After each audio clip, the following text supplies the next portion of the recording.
د تحفظ ایين پاکستان په نامه د شپږو جماعتونو اتحاد په پښين کې یو احتجاجي جلسې ته دغه اتحاد مشر محمود خان اڅکزي وویل چې په پاکستان کې د عدلیه مکمله خودمختاري غواړو او ججانو ته چې کومې دړکې ورکول کیږي د هغه څېړنې او پر روان وخت کې مخنیوي کول غواړو د محمود خان اڅکزي په وینا زورورو قوتونو د پاکستان حالات ډېر د خرابۍ په مخ روان کړي دي موږ په پاکستان کې یو بل نوی جنگ نه غواړو او د همسایګانو سره د جیو او جیني دو پر پالیسي عمل کولو سره ژوند به کوو که چیرې جابر قوتونه دا نه غواړي بیا به د مده مس کلندر شروع کیږي اپنے صفحے ہم نے سیدھی کرنی ہے موږ به خپل صفونه برابرو موږ خلکو ته منت کوو موږ ته د بهترین پاکستان تشکیل کول دي که چیرې د جبر قوتونه له خپل عمل څخه لاس وانخلي نو بیا به د ماده مست قلندر وي زموږ د اتحاد دغه مقصد او غوښتنې دي یہ اس تشکیل کا منتہا و مقصود ہے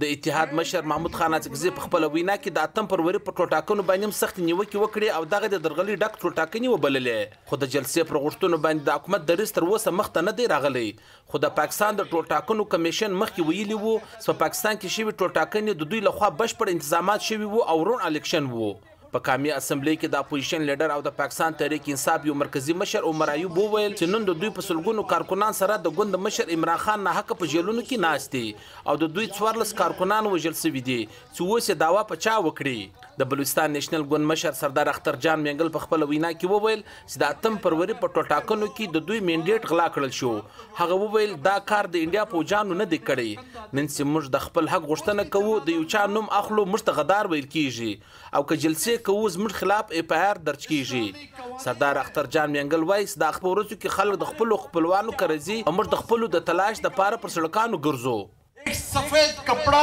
भी कफन के लिए हमारे बच्चों को आप मुहैया नहीं कर सकते د کفن یوه سپینه کپړه هم تاسو زموږ بچیانو ته نه ورکوئ بې له کفنه په ګډو قبرونو کې ښخول کیږي او پر هغوی باندې چونه اچول کیږي چې له پیژندنې پاته سي او د هغوی مخونه خراب کړل سي چې خپلوان یې ونه پیژني د دې ظلم سربیره موږ غواړو چې د قانون بالادستۍ وي इस जुल्म और ज्यादतियों के बावजूद भी हम चाहते हैं कि यहाँ पर कानून की बालादस्ती हो